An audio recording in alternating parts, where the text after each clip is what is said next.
Assalamualaikum warahmatullahi wabarakatuh. Alhamdulillahirabbil alamin. Huwallazi arsala rasulahu bil huda wa dinil haq yuzhirahu 'ala dini kulli wa kafa billahi syahida. Asyhadu an la ilaha illallah wahdahu la syarikalah wa asyhadu anna Muhammadan abduhu wa rasuluh.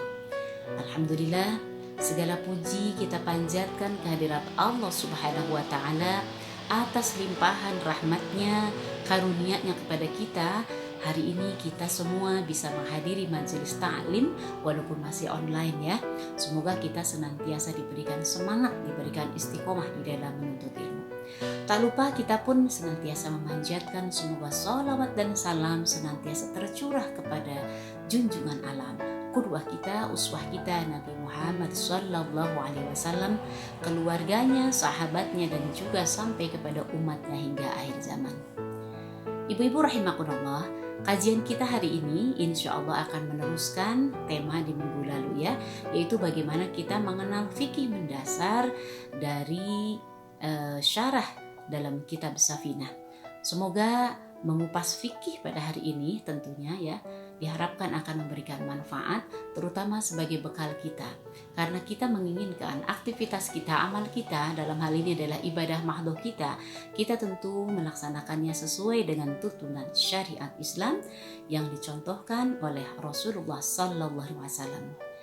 Kita berdoa semoga ilmu yang kita dapat hari ini bermanfaat untuk kita ya, dan menambah semangat, menambah istiqomah, menambah semangat untuk terus belajar, terus menambah ilmu di waktu-waktu mendatang. Baik, kita berdoa kepada Allah. Allahumma rabbana zidna ilman warzuqna fahman. Ibu-ibu rahimakumullah, hari ini kita ada di Senin bonus ya, Senin kelima, sehingga kita untuk menambah dan memperkuat materi yang kemarin sebetulnya masih menggantung, masih harus ada kelanjutannya. Hari ini kita akan tuntaskan terkait dengan masalah wudhu. Insya Allah bahasan kita kali ini diambil dari kitab Safinah Najah. Nah, karena ini adalah kitab Safinah yang merupakan karangan dari Syekh Salim bin Sumair Al-Hadrami, di mana ini merupakan fikih dasar dari mazhab Syafi'i, maka tentu apa yang diungkapkan pada pada materi kali ini, pada pembahasan fikih kali ini benar-benar mengacu kepada apa yang kemudian difahami di dalam mazhab Syafi'i. Kalau kemudian di luar itu semua ibu-ibu mendapatkan hal-hal lain, ya tentu yang namanya khazanah ilmu Islam ada perbedaan-perbedaan ya, ada khilafiyah yang kalau itu menyangkut masalah cabang tentu kita saling menghargai.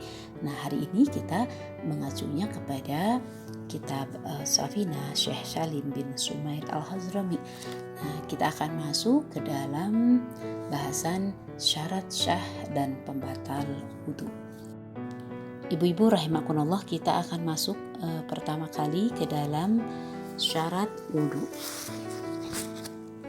Umi bacakan dulu sebelum dijelaskan lebih lanjut ya prolognya.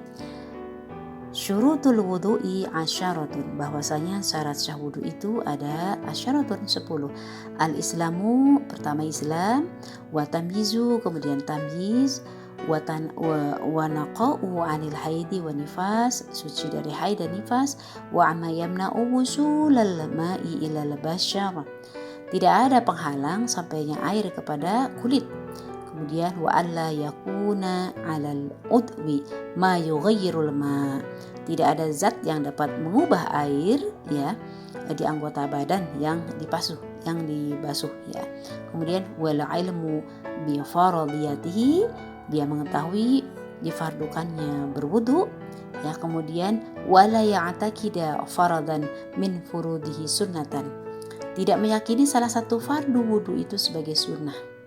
Kemudian yang ke-8 adalah wal ma'ut tahur, air yang digunakan itu adalah suci dan menyucikan. Nah, kemudian yang ke-9 wa dukhulul waqti, telah masuk waktu sholat ya.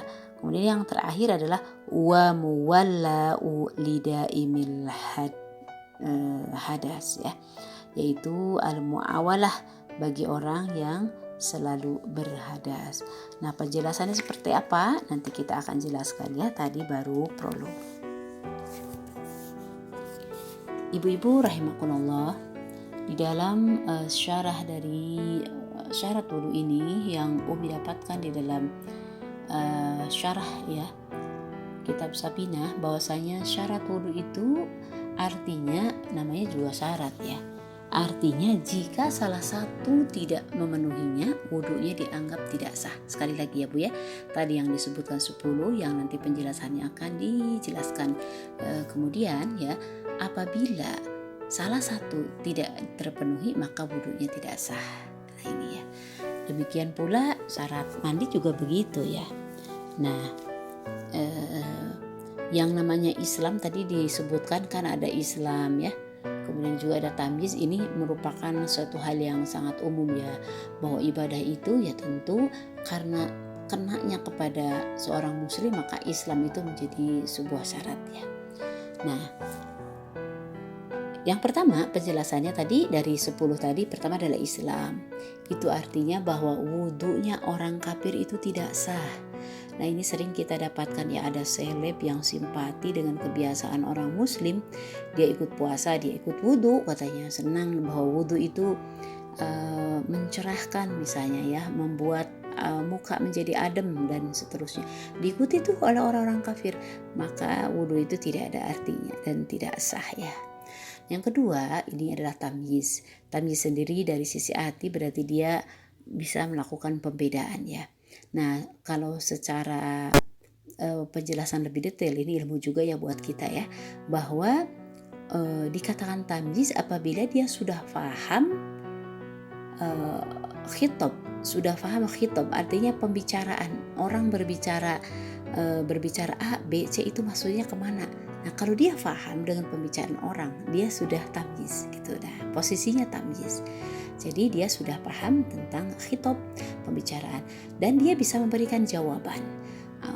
Menurut para ulama juga dia sudah bisa makan, dia sudah bisa minum sendiri, bisa beristinja sendiri ya, sudah bisa membedakan antara kanan dan kiri, sudah bisa membedakan antara apa istilah itu kalau di Arab ya, kalau di Arab ini misalnya antara tamar, kurma dan batu misalnya ya. Kalau di kita bisa dibedakan misalnya antara air gitu ya, air minum, air putih misalnya dengan bukan air. Nah ini artinya dia bisa membedakan.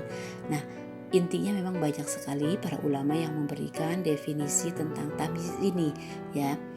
Sekali lagi tamyiz ini menjadi syarat orang yang berwudu ya.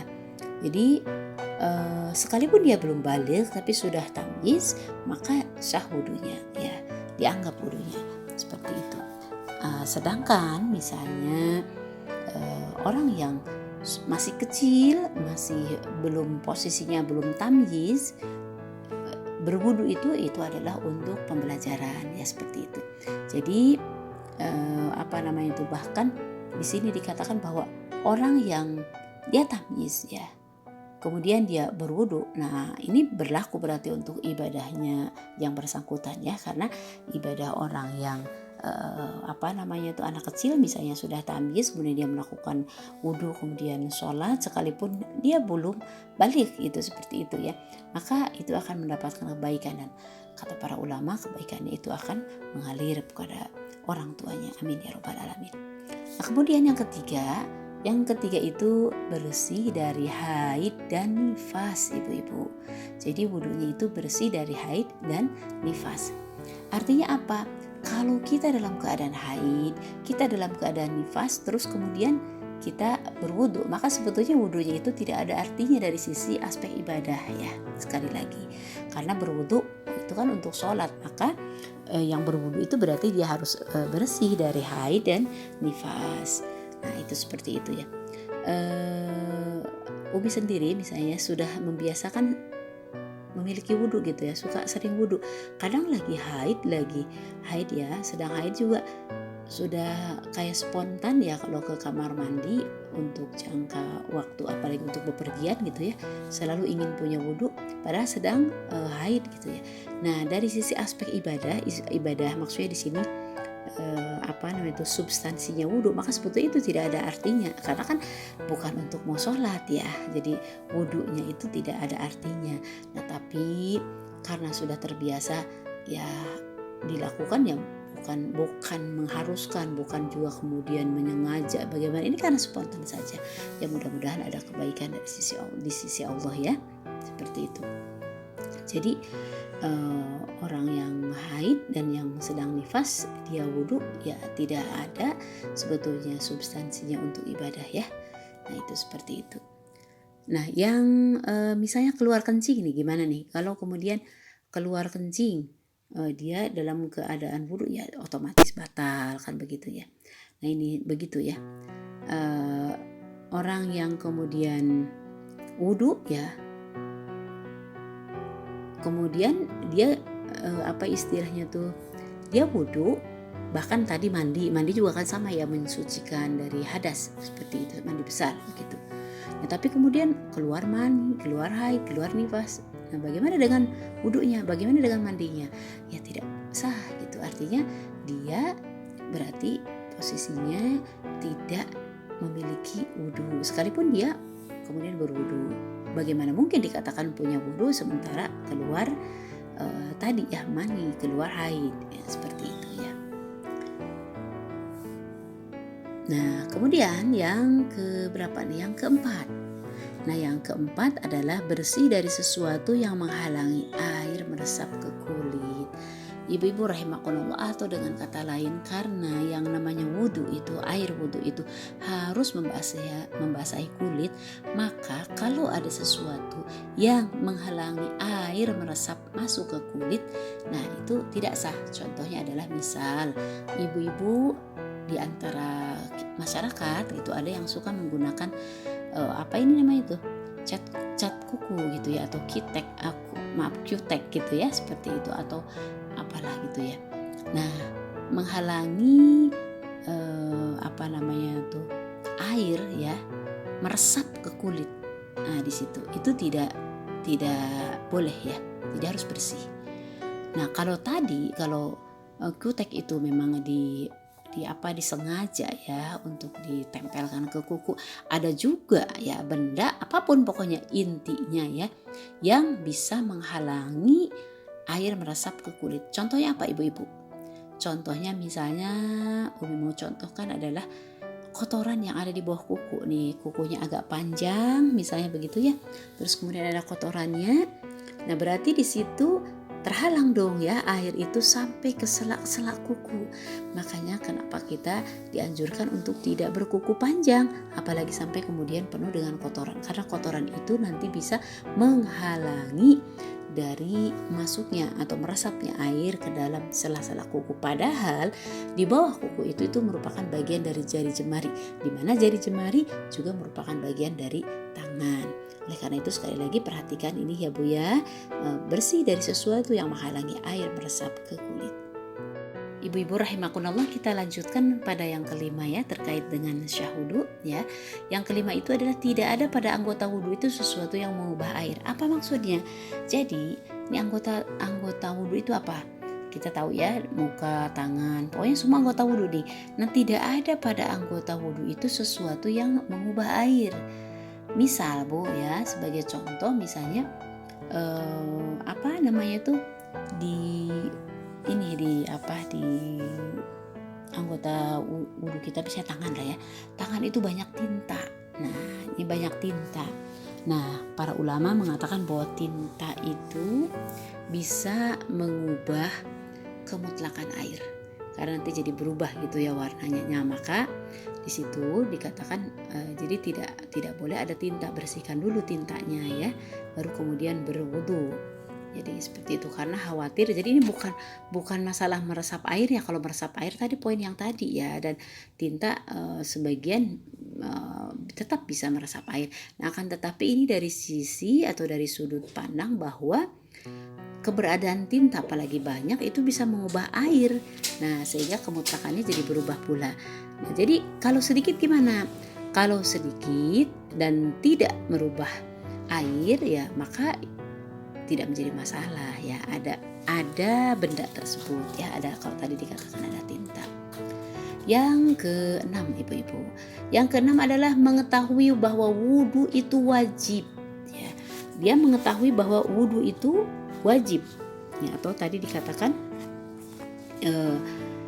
artinya begini, yang melakukan wudhu itu tahu bahwa wudhu itu adalah untuk sebagai prasyarat ya, wajib dilakukan ketika dia mau beribadah. Kalau ada kemudian pikiran dia bahwa wudhu itu adalah sunnah itu dalam arti gak apa-apa gak punya wudhu juga, nah ini cuma sunnah aja, maka wudhu itu tidak sah. Makanya kalau kita mau sholat duhur kemudian kita wudhu, kita yakin bahwa wudhu itu wajib. Kalau kita tidak memiliki wudhu maka tidak bisa kita melakukan sholat. Nah seperti itu ya, jadi mengetahui bahwa wudhu itu wajib. Nah, kemudian yang berikutnya yang ketujuh, tidak meyakini wajib wudhu itu sebagai sunnah wudhu. Hati-hati ya. Jadi ada yang namanya wajib wudhu yang sudah kita bahas juga ya. Tidak meyakini bahwa wajib wudhu itu tidak meyakini wajib wudhu sebagai sunnah wudhu. Artinya yang namanya wajib wudhu ya wajib wudhu, yang sunnah wudhu ya sunnah wudhu. Contohnya apa misalnya? Misalnya membasuh muka itu merupakan wajib wudhu, ya kan? Sementara mencuci tangan itu adalah sunnah wudhu. Nah jangan sampai kemudian kita dibolak-balik ya, sehingga kemudian dalam keyakinan kita bahwa nggak wajib kok, gitu sunnah aja nih membasuh muka. Nah kita harus tahu, makanya untuk ilmu fikih mendasar seperti ini kita harus memiliki pengetahuan ya Bu ya, harus memiliki pengetahuan agar niat kemudian amal atau praktiknya itu benar gitu ya, bersambung gitu. Nah, jadi tidak meyakini bahwa wajib wudhu itu sebagai sunnah wudhu ya, sehingga dia bisa membedakan mana nih yang wajib wudhu, mana yang sunnah wudhu. Ayo ibu-ibu sudah hafal kan? Nah ini sudah dibahas ya. Nah kemudian yang berikutnya yang ke-8, bahwa airnya itu suci dan menyucikan ya. Kita sudah membahas beberapa waktu yang lalu terkait dengan air juga ya, bahwa air laut misalnya dan air sumur itu adalah contoh air yang suci ya.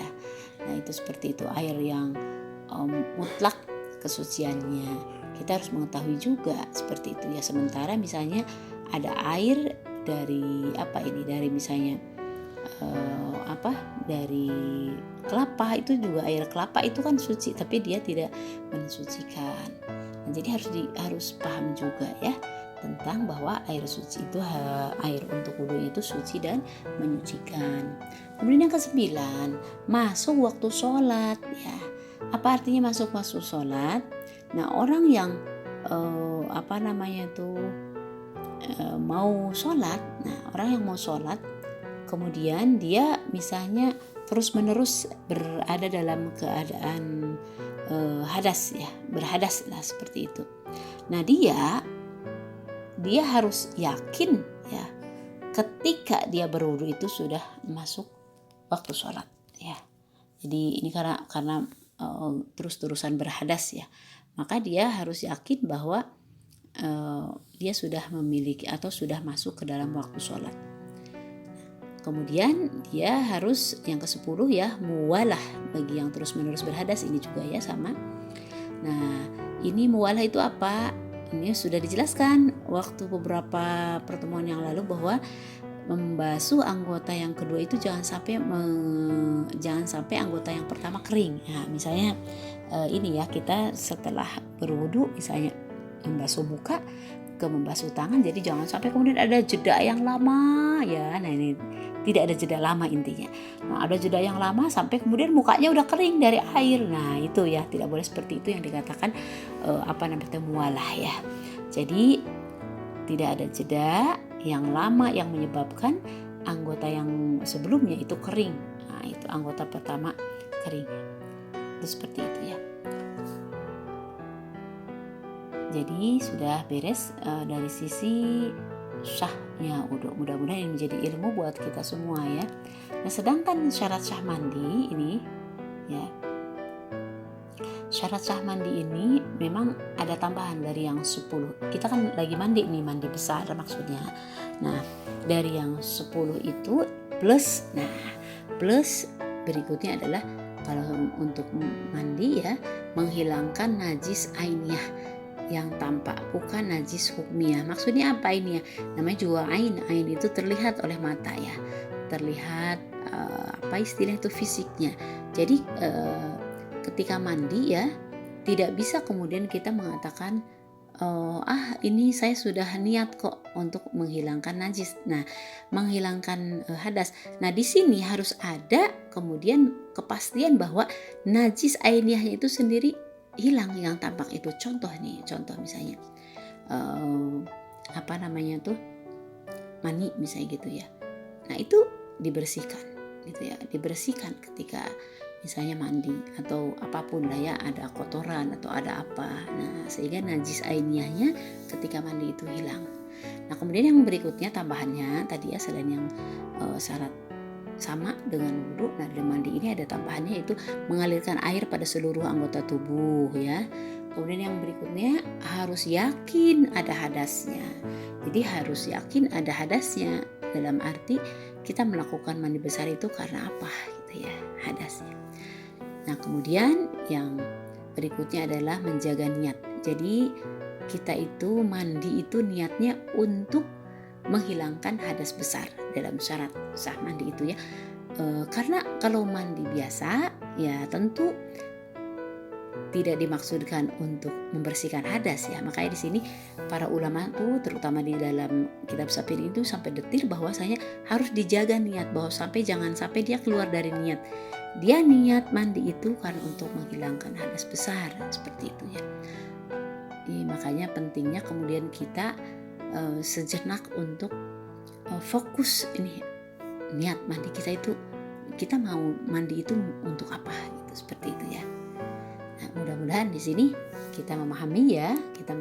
Jadi selain poin yang 10 tadi, ketika mandi maka kita harus memperhatikan yang lain-lainnya, yaitu tadi ya, bahwa menghilangkan najis ainiyah, kemudian mengalirkan air pada seluruh anggota tubuh, harus yakin ada hadasnya, dan terus-menerus menjaga niat, tidak keluar dari niat peruntukannya untuk apa nih mandi besar ini.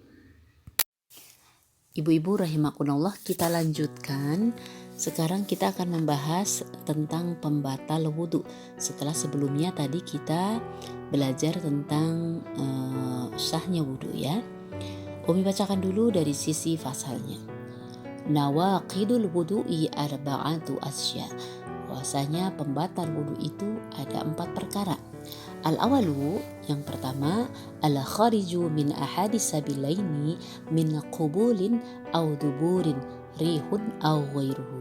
Di sini dikatakan bahwa pembatal wudhu itu ada 4 ya.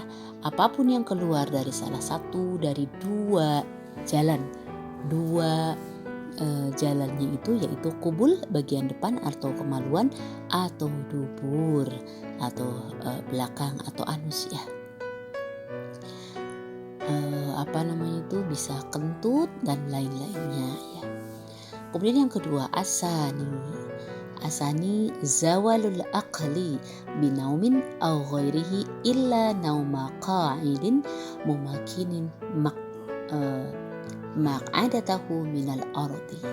Yang kedua nanti jadi pembatal wudhu itu adalah hilangnya akal dengan tidur atau yang lainnya kecuali tidurnya orang duduk sambil mengokohkan duduknya ke tanah. Nanti kita akan bahas ya. Yang ketiga adalah iltaqa'u basyaratai rajulin wa imra'atin kabiraini ajnabiyaini min ghairi hailin, yaitu bersentuhannya kulit lelaki dengan perempuan dewasa tanpa pembatas. Nah, ini ya yang ketiga. Nanti kita jelaskan juga. Yang keempat, ar-rabi'u massu. Apa itu massu? Massu qubulil adami au halqahi duburihi bi batni rohati au butunil asabi. Yang berikutnya adalah menyentuh kubul ya, anak Adam. Jadi kubul itu berarti bagian depan atau lingkaran duburnya dengan telapak tangan atau jari-jari, tentu ini tanpa penghalang ya. Nah, itu yang membatalkan wudhu. Nanti sekarang kita jelaskan satu persatu dari poin-poin yang tadi disebutkan.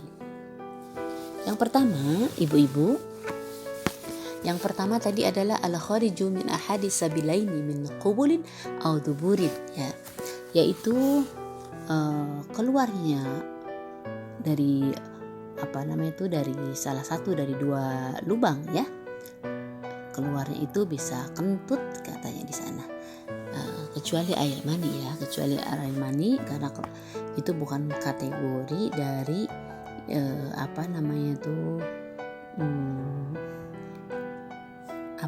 yang membatalkan wudhu, ya.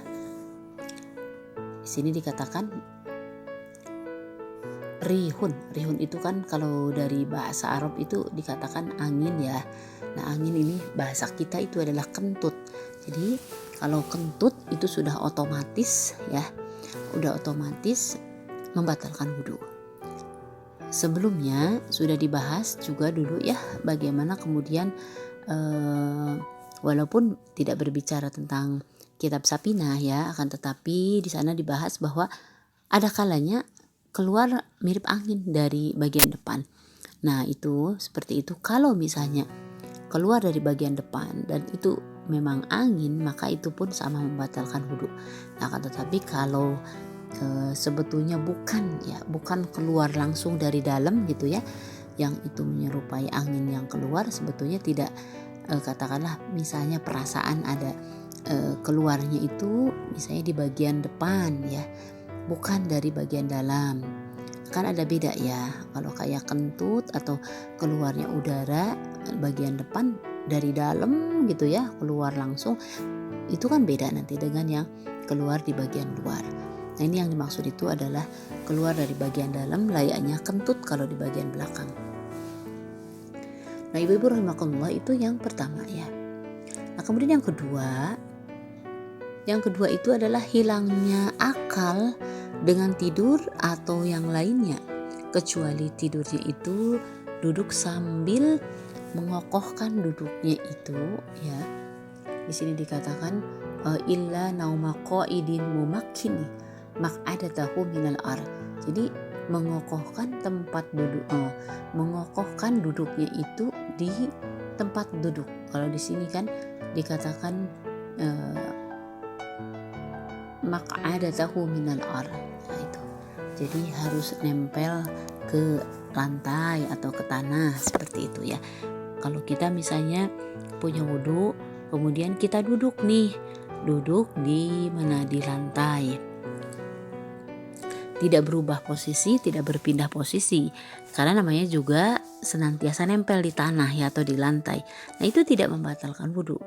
Nah, yang membatalkan wudhu adalah ketika misalnya dia posisinya itu tidak menempel, misalnya sambil berbaring, sambil tiduran gitu, ya. Nah, itu jelas membatalkan wudhu, ya. Baik ibu-ibu rahimakumullah, kita lanjutkan kepada poin yang ketiga, yaitu bersentuhan kulit lelaki dengan perempuan dewasa, ya, tanpa batas. Memang berbicara tentang pembatal wudhu yang poin ini, ya, kaitannya dengan batalnya wudhu karena bersentuhan kulit laki-laki dan perempuan, ini adalah masalah khilafiyah. Jadi jangan heran kalau nanti kemudian di dalam pendapat ulama yang lain bahwasanya bersentuhan kulit laki-laki dengan perempuan itu tidak membatalkan wudhu. Nah, hari ini kita konteksnya adalah belajar dari fikih Safinah, karangan Syekh Salim bin Sumair al-Adrami, yang kita tahu ini adalah salah satu dari fikih dasar Imam Syafi'i, sehingga apa yang diungkapkan hari ini adalah pendapat dari mazhab Syafi'i, ya. Menurut mazhab Syafi'i bahwa bersentuhan kulit antara laki-laki dan perempuan tanpa ada penghalang, tanpa ada batas, itu membatalkan wudhu. Nah, ini merujuk kepada firman Allah Subhanahu wa taala di dalam Quran surat Al-Maidah ayat 6 yang sudah masyhur, ya, sudah sering sekali diungkap di pengajian-pengajian. Di sana dalam rangkaian wudhu itu, ya, dalam rangkaian ayat tentang bersuci dikatakan aula mastumun nisa, gitu, ya. Nah, lamas di sana aula mastum nisa, engkau menyentuh perempuan. Oleh pendapat mazhab Syafi'i bahwa menyentuh di sini adalah menyentuh secara zohir, yaitu kulit ketemu kulit, ya. Sehingga Di dalam syarah kitab Safinah ini dikatakan syarat batalnya wudhu karena bersentuhan lawan jenis itu yang pertama bersentuhan kulit. Jadi bukan rambut ya, bukan rambut tapi kulit.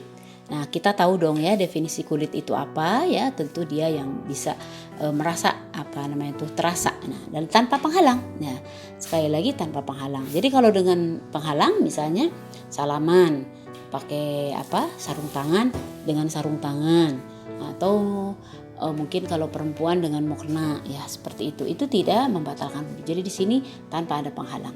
Kemudian terjadi persentuhan kulitnya itu adalah antara laki-laki dan perempuan. Ya, jadi antara laki-laki dan perempuan, kalau laki-laki dengan laki-laki ketemu kulit dengan kulit tidak membatalkan. Demikian pula kalau antara perempuan ya.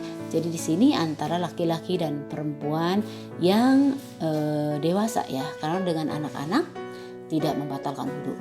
Nah, yang berikutnya yang ketiga ini makanya sama-sama baligh, karena tadi anak-anak tidak membatalkan wudhu, jadi sama-sama baligh. Nah, sama-sama baligh artinya sudah baligh ya. Kita sudah bahas di beberapa pertemuan sebelumnya bahwa balighnya seorang perempuan itu adalah haid, sementara laki-laki itu adalah ihtilam atau mimpi basah. Nah, kemudian yang berikutnya yang keempat ya. Nah, ini pun ada masalah khilafiyah sebetulnya ya. Yang keempat itu adalah ajnabiyah. Artinya bahwa tidak memiliki hubungan mahram karena nasab, persusuan atau pernikahan. Sebagian ulama mengatakan bahwa bersentuhan laki-laki dan perempuan antara adik kakak, nah itu tidak membatalkan wudhu. Demikian pula antara ayah dengan anak ya, ayah dengan anak perempuannya seperti itu. Kemudian dengan keponakannya. Tapi sebagian kemudian mengatakan bahwa batal secara mutlak, mau dia mau dia adik kakak, mau dia anak dengan bapak, anak dengan bapaknya gitu, seperti itu batal ya. Nah, tapi di dalam kajian kali ini di sini ada poin berikut itu ajnabiyah, artinya tidak memiliki hubungan mahram karena nasab ya. Nah, karena nasab, persusuan atau pernikahan. Dengan demikian maka kalau pendapat hari ini yang sedang kita bahas ini berarti tidak batal ya kalau mahram. Nah, itu yang menyebabkan kemudian wudhu itu menjadi batal ya. Yang menyentuh dan disentuh sama-sama batal ya. Yang menyentuh dan disentuh sama-sama batal. Oleh karena itu ibu-ibu rahimakumullah, seandainya ibu-ibu semua mengambil dari pendapat mazhab Syafi'i ini, maka hati-hati ketika kita sudah punya wudhu, ketika ibu-ibu sudah punya wudhu, agar wudhunya itu terjaga, maka harus dijaga dari bersentuhan dengan laki-laki non mahram. Nah, sebaliknya kalau ibu-ibu menganggap itu tidak membatalkan wudhu ya, berpendapat bahwa tidak membatalkan wudhu ya tidak menjadi masalah. Karena ibu-ibu rahimakumullah, perlu diketahui bahwa Quran surat Al-Maidah ayat 6 tadi yang berbicara aula mastumun nisa ya, lamas di sana menurut beberapa ulama lain bahwa makna itu bukan bersentuhan, akan tetapi maknanya itu adalah jima, berhubungan suami istri. Sehingga bersentuhan kulit laki-laki dan perempuan itu tidak membatalkan wudhu, tapi batalnya itu bersentuhan yang dimaksud itu adalah dengan jima. Nah, karena hari ini kita berbicara tentang Safinah ya, Syekh Salim bin Sumer al-Adrami yang merupakan fikih mendasar dari mazhab Syafi'i, maka yang Umi ketengahkan hari ini adalah bagaimana kemudian pendapat dari katakanlah fikih mendasar Imam Syafi'i ini, mazhab Syafi'i ini menyebutkan batal ya. Dia menyebutkan batal, dan tadi definisi dari bersentuhannya itu adalah betul-betul kulit dengan kulit. Nah, sekali lagi menghadapi perbedaan ini, insya Allah kalau jamaah Baitul Ilmi sudah terbiasa untuk bisa bersikap arif, bersikap bijaksana ya. Yang mau memakai pendapat mazhab Syafi'i silahkan, yang mau pakai Imam Hambali ya dan imam-imam lainnya silahkan juga ya. Nah, insya Allah dengan pengetahuan ini kita memiliki wawasan bahwa ya ternyata memang seperti ini khazanah fikih Islam itu ya, dalam masalah-masalah cabang, masalah-masalah rincian memang kadang-kadang ada perbedaan. Nah, sekali lagi ibu-ibu rahimakumullah tadi berbicara tentang sentuhan kulit ya, baik yang menyentuh dan yang disentuh. Nah, ibu-ibu insya Allah sudah paham ya di poin yang ketiga ini. Selanjutnya yang terakhir ibu-ibu rahimakumullah, ada catatan di dalam pembahasan masalah syarat sah wudhu ya, seputar wudhu ini ada terkait dengan masalah pembatal wudhu. Ada pendapat dari ulama Syafi'iyah ini ya, bahwasanya yang pertama, keluar darah dari badan ya itu tidak menyebabkan batalnya wudhu ya. Jadi keluar darah dari badan secara tiba-tiba ataupun dalam kondisi sakit yang kemudian terus mengeluarkan darah, maka itu tidak menyebabkan batal wudhu. Kenapa? Karena memang ada beberapa riwayat peristiwa ya, di mana para sahabat radhiyallahu anhum mereka ketika perang dalam keseharian mereka ya, tentunya menjalin aktivitas, salah satunya adalah peperangan, itu banyak yang kemudian terkena tusukan senjata, namun mereka melakukan ruku dan sujud. Mungkin masih ingat peristiwa yang dulu pernah Umi kisahkan ya, bagaimana seorang sahabat menjaga tenda pasukan kaum muslimin yang kemudian dipanah sampai mengeluarkan darah, dia cabut bahkan panahnya sampai mengucurkan darah, kemudian masih terus melanjutkan sholat. Demikian pula banyak juga peristiwa-peristiwa peperangan yang kurang lebih sama ya, mengeluarkan darah tapi kemudian terus melanjutkan ibadah. Nah, ini merupakan rujukan bahwasanya ternyata ulama Syafi'iyah berpendapat keluarnya darah dari badan ya, itu tidak menyebabkan batalnya wudhu dalam kondisi seperti tadi. Termasuk juga di dalamnya apabila kita memiliki luka ya, kita memiliki luka yang kemudian mengeluarkan darah, maka ketika kita mau sholat kita bersihkan dulu darah tersebut ya, karena kita pahami ya bahwa darah itu adalah bagian dari najis. Jadi tidak sah sholat kita ketika pakaian kita, badan kita itu ada najisnya. Nah, maka dibersihkan dulu darahnya. Kemudian setelah dibersihkan darahnya, karena darahnya masih terus mengalir, masih mengucur, maka kemudian diikat, kalau mungkin bahasa sekarang tuh pakai perban ya, pakai seperti itu. Lalu gimana kemudian? Baru juga takbiratul ihram, darah masih keluar, apalagi kemudian lanjut ruku, sujud dan seterusnya. Maka ini yang termasuk kategori di sini ya. Jadi darahnya tersebut tidak menjadi penyebab batal wudhu dan masih terus bisa melanjutkan sholat. Yang kedua ya, menurut ulama Syafi'iyah yang tidak menjadi pembatal wudhu itu adalah makan daging apapun.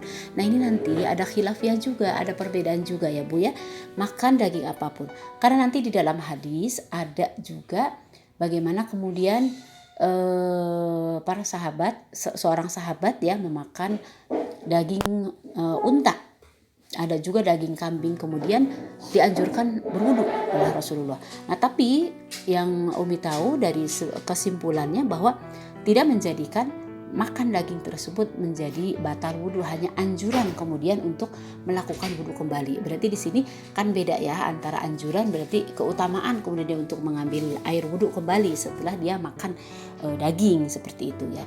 Nah, adapun ini di dalam kitab Safinah syarahnya ini mengatakan bahwa makan daging apapun tidak mengharuskan wudu. Sebetulnya tidak usah dibentrok-bentrokan, karena memang di dalam hadis yang tadi sahabat makan wudu pun itu bukan, tidak ada makna tersirat bahwa kemudian batal wudunya, hanya sebuah anjuran ya. Kemudian yang ketiga ibu-ibu rahimakumullah, tidak menyebabkan batal wudu ya oleh ulama Syafi'iyah, yaitu tertawa. Jadi kalau ibu-ibu sudah wudu nih kemudian tertawa, bahkan sampai terbahak-bahak ya, kan misalnya ada yang gak kuat ibu-ibu ketawa terus sampai benar-benar gitu ya, ketawanya tuh lama lagi ya. Nah, di sini dikatakan bahwa tertawa itu tidak membatalkan wudu, tapi tertawa itu membatalkan sholat. Ini udah jelas ya. Jadi kalau lagi sholat tertawa batal sholatnya, tapi kalau wudu tidak. Nah, tapi ibu-ibu rahimakumullah, tentu ada adab tertentu di dalam memelihara wudu ya, termasuk juga dalam tertawa ya. Dalam tertawa, orang yang kemudian tertawa sampai terbahak-bahak, sampai lupa diri ya tentu harus dihindari ya. Jadi Rasulullah itu pernah sering tersenyum, pernah juga tertawa, bahkan sampai kelihat gigi gerahamnya. Kalau kelihat gigi geraham berarti kan tertawanya lumayan lebar ya, seperti itu. Artinya tidak menjadi masalah. Hanya yang salah itu kemudian kalau kita itu sering tertawa karena kita terlalu sering istilah itu menikmati, atau ya ada dalam kondisi terlalu bersenang-senang ya, sehingga kemudian lupa untuk tadabur, untuk tafakur. Makanya ada hadis kan, perbanyaklah menangis ya, jangan sering tertawa. Itu artinya menunjukkan bahwa apa istilahnya tuh, tertawa itu bisa melenakan ya. Nah, tapi kaitannya dengan poin ini sekali lagi bahwa tertawa itu pada dasarnya tidak membatalkan wudhu tetapi membatalkan sholat. Nah, yang kemudian yang berikutnya yang terakhir ya, menurut ulama Syafi'iyah bahwa muntah. Nah, muntah. Nanti gini, muntah itu kalau di dalam bab najasa ya, bab najis, jenis-jenis najis, nanti ibu-ibu jangan heran kalau ibu sering mengkaji dari beberapa mungkin ustadz ya, ulama atau beberapa referensi. Nah, muntah itu ada dikategorikan najis ya. Ada yang mengkategorikannya najis, ada yang tidak mengkategorikan najis. Nah, tetapi di dalam kaitan dengan wudhu, menurut pengarang dari kitab Syafi'iyah ini, bahwa muntah itu dianggap seperti hukum artinya keluar darah yang spontan gitulah ya, seperti itu. Jadi dalam hal ini tidak kemudian menyebabkan membatalkan wudhu. Nah, bagaimana kemudian kalau kita setelah muntah itu kita merasa lebih afdol lagi untuk berwudhu? Nah, misalnya begitu ya, lebih afdol lagi untuk berwudhu. Nah, selama kemudian kita berpegang atau ibu-ibu berpegang kepada mazhab Syafi'i ini dan kemudian tidak meyakini ya bahwasanya muntah itu membatalkan wudhu, ya tidak menjadi masalah ya. Jadi kalau tadi yang sebelumnya kita sudah bahas terkait dengan syarat sah wudhu itu kan kita harus mengetahui mana yang wajib, mana yang sunnah ya, mana yang wajib dan mana yang sunnah. Nah, ini kaitannya juga dengan pengetahuan kita. Kita harus mengetahui apa hukum muntah, apa hukum tertawa, apa hukum makan daging, apa hukum tadi keluar darah. Ini adalah bagian dari ilmu yang kemudian harus kita miliki agar kita nanti tidak syak, tidak ragu-ragu, ini batal tidak, ini gimana nih menurut ulama yang kita anuti, misalnya yang kita ikutin, seperti itu ya. Nah, Imam Nawawi, ibu-ibu rahimakumullah ya, Imam Nawawi ini adalah murid dari Imam Syafi'i yang paling boleh dikatakan paling terkenal ya. Imam Nawawi ini selain Ibnu Hajar al-Asqalani dan lain-lainnya ya. Nah, Imam Nawawi rahimahullah mengatakan ya di dalam kitabnya yang terkenal Al-Majmu' bahwa hukum asal ya, bahwa hukum asal yang tidak membatalkan wudhu itu artinya gini, hukum asal tidak ada sebetulnya yang membatalkan wudhu kecuali sampai adanya dalil. Ya, artinya begini, tadi sudah disebutkan atau poin-poin sebelumnya sudah disebutkan apa yang membatalkan wudhu ya. Nah, sehingga kemudian kalau tidak ada poin, tidak ada kejadian atau peristiwa atau hal apapun yang menjadi pembatal wudhu, maka sebetulnya dia masih dalam kondisi punya wudhu gitu, seperti itu. Maka wudhunya itu tidak batal. Nah, itu ya seperti itu. Ini adalah kesimpulan dari Imam Nawawi atau pernyataan dari Imam Nawawi. Nah, demikian ibu-ibu rahimakumullah ya, apa yang kemudian disampaikan hari ini, sekali lagi ini mengacu kepada kitab Safina yang merupakan fikih dasar dari mazhab Syafi'i yang ini banyak digunakan, referensinya banyak dipakai di Indonesia. Adapun kemudian kita memiliki referensi-referensi lain atau mengambil pendapat-pendapat lain, itu tidak menjadi masalah. Umi pun sama, banyak sekali memakai referensi atau pendapat-pendapat dari ulama-ulama lain ya. Tapi dipelajari semuanya sebagai salah satu bentuk bagaimana kita mengetahui banyak hukum-hukum Islam ya, banyak referensi. Justru dengan kita mengetahui banyak perbedaan ini kan adalah rahmat ya buat kita semua, sehingga kita bisa bersikap bijak ketika kita menghadapi berbagai perbedaan.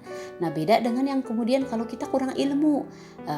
Kalau kurang ilmu, maunya kita nunjuk-nunjuk diri sendiri yang benar, orang lain salah. Kalau kita kurang ilmu, kita menganggap orang lain itu semua keliru, kita yang paling unggul. Kalau kita kurang ilmu, maka kita akan berpendapat bahwa apa yang kemudian kita lakukan itu seolah-olah lebih unggul daripada yang lain. Jadi membuat atau memposisikan orang lain itu bodoh. Nauzubillah min zalik ya. Oleh karena itu ibu-ibu rahimakumullah, perbanyaklah ilmu pengetahuan agama kita agar kita pun semakin bijak di dalam mensikapi perbedaan. Nah, khusus Umi sendiri di sini, kenapa sih yang disampaikan ini adalah Kitab Safinatun Najah ya? Yang pertama alasannya adalah bahwa Kitab Safinah ini merupakan rujukan hampir mungkin ya mayoritas dari katakanlah masyarakat Indonesia yang tradisional, Yang kedua, Umi pun dulu ketika di kampung ini udah belajar Kitab Safinah ini dan menjadikan rujukan. Walaupun pada akhirnya kemudian belajar dari kitab-kitab lain, belajar dari ulama ustadz-ustadz yang lain yang kemudian menyebabkan atau menjadikan pemahaman-pemahaman ini ada yang kemudian ada perubahan-perubahan, ya ada perluasan seperti itu. Nah, tapi Umi berpendapat bahwa di forum majelis ini yang kebanyakan mungkin jamaah Umi di sini basicnya Nahdlatul Ulama ya, basicnya adalah orang-orang tradisional. Nah, penting untuk memahami fikih dari yang biasa dipakai atau yang selama ini dianut oleh orang-orang Nahdlatul Ulama, oleh orang-orang masyarakat seperti ibu-ibu ini ya. Nanti kalau misalnya ada yang ingin lebih tahu lebih lanjut, ya nanti mari terus kita belajar. Makanya kita selalu hadir ya di Baitul Ilmi ini. Dan Umi sendiri tidak kemudian bersikap bahwa yang ini adalah yang paling benar, yang ini semua salah, enggak ya.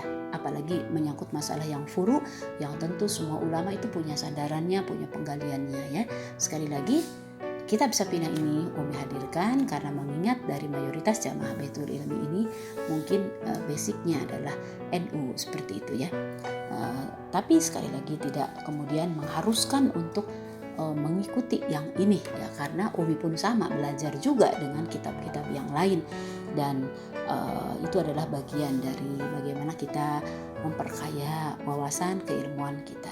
Itu saja ibu-ibu yang bisa disampaikan. Semoga Allah senantiasa menuntun kita dengan hidayahnya, dengan taufiknya, sehingga kita bisa beramal soleh dengan benar, beribadah dengan benar, dan kita semakin haus, semakin ingin untuk meregu ilmunya Allah. Amin ya rabbal alamin. Assalamualaikum warahmatullahi wabarakatuh.